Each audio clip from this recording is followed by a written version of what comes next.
خدا کے بابرکت اور پرفضل نام میں تمام کوائٹ ٹائم سننے اور پڑھنے والوں کی خدمت میں یسوع مسیح کی محبت سے بھرا سلام عرض کرتی ہوں۔ آج کی 31 مئی کی مبارک صبح میں لوکا طبیب کی معرفت لکھا گیا یسوع مسیح کا انجیلی بیان، اس کا 4 باب، اس کی 16 سے 21 آیت۔ اور وہ ناصرت میں آیا جہاں اس نے پرورش پائی تھی، اور اپنے دستور کے موافق سبت کے دن عبادت خانے میں گیا اور پڑھنے کو کھڑا ہوا، اور یسائی نبی کی کتاب اس کو دی گئی، اور کتاب کھول کر اس نے وہ مقام نکالا جہاں یہ لکھا تھا کہ خداوند کا روح مجھ پر ہے، اس لیے کہ اس نے مجھے غریبوں کو خوشخبری دینے کے لیے مسا کیا۔ اس نے مجھے بھیجا ہے کہ قیدیوں کو رہائی اور اندھوں کو بینائی پانے کی خبر سناؤں، کچلے ہوئوں کو آزاد کروں، اور خداوند کے سال مقبول کی منادی کروں۔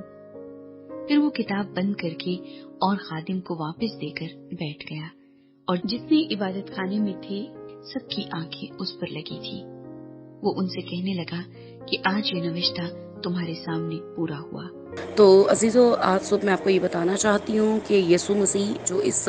آج کے لیسن کا جو ٹاپک ہے وہ ہے منفرد منزل۔ تو یسوع مسیح وہ لیڈر ہے، ساری کائنات میں واحد اکیلا وہ لیڈر ہے جو آپ کو ابدی منزل کی طرف لے جاتا ہے۔ دنیا کے لیڈرز پر غور کریں، نظر کریں تو وہ آپ کو وقتی باتیں، وقتی چیزوں کے بارے میں بتاتے ہیں، لیکن جب ہم یسوع مسیح کے پیچھے اس کی کلام کی باتوں پر غور کرتے ہیں، اس کے وعدوں پر غور کرتے ہیں، اس کے منہ کی باتوں پر غور کرتے ہیں، تو وہ ہمیں ابدیت کی طرف لے جانا چاہتا ہے۔ ابدی نجات، ابدی خوشی، ابدی تسلی، ابدی راحت، ابدی تشفی اور ابدی آسانی اور ابدیت، جہاں پر کبھی نہ ختم ہونے والی بھلائی ہمارے لیے پنا ہے، وہاں پر لے جانے کی بات کرتا ہے۔ اور وہ کہتا ہے کہ مجھے اس لیے چنا گیا، مجھے اسی لیے مسا کیا گیا۔ اور آپ جانتے ہیں کہ یسوع مسیح جو آلریڈی مسا شدہ لیڈر تھا، اور جو خادموں کے وسیلہ سے یسایہ، یرمیہ، بہت سارے نبیوں نے اس کی پیشن گوئی کی کہ وہ آئے گا اور وہ راہ، حق اور سچ کی زندگی بخش باتیں آپ کو بتائے گا جو ہمیں ابدیت کی طرف لے جائیں گے۔ تو عزیزوں، ہم ارد گرد کی باتوں پر غور کرنے کے بجائے اس ابدی لیڈر کی طرف چلیں جس کے وعدے بھی سچے ہیں، جس کے قول و قرار بھی سچے ہیں، جس کے سارے پرومسز میں ایک ابدی منزل کی شاہراہ چھپی ہے، جس پر چل کر ہم اپنی زندگی کو بنا اور سنوار سکتے ہیں اور ہلاکت سے بچ سکتے ہیں، اور نہ صرف خود بلکہ اوروں کے لیے بھی اس ابدی منزل کی طرف جانے کا وسیلہ اور ذریعہ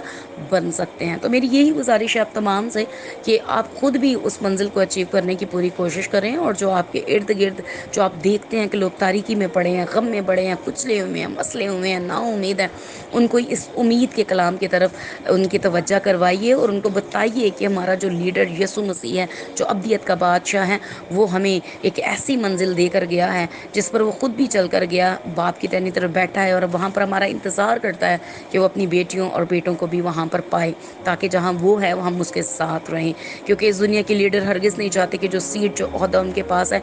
ان تک اس کے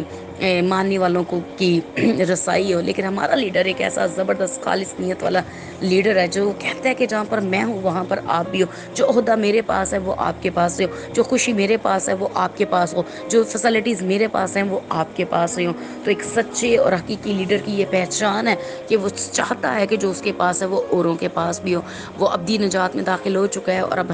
ہمیں اس ابدی منزل کی طرف لے کر جانا چاہتا ہے۔ تو آئیے عزیزو، اس سچائی پر غور کریں اور فیصلہ کریں آج صبح کہ ہم نے اپنے لیے کس منزل کا چناؤ کرنا ہے۔ خداوند آج کے اس کلام کے وسیلے سے بہت برکت دیں اور اپنے میں قائم رہنے کا فضل دیں۔ آمین ثم آمین۔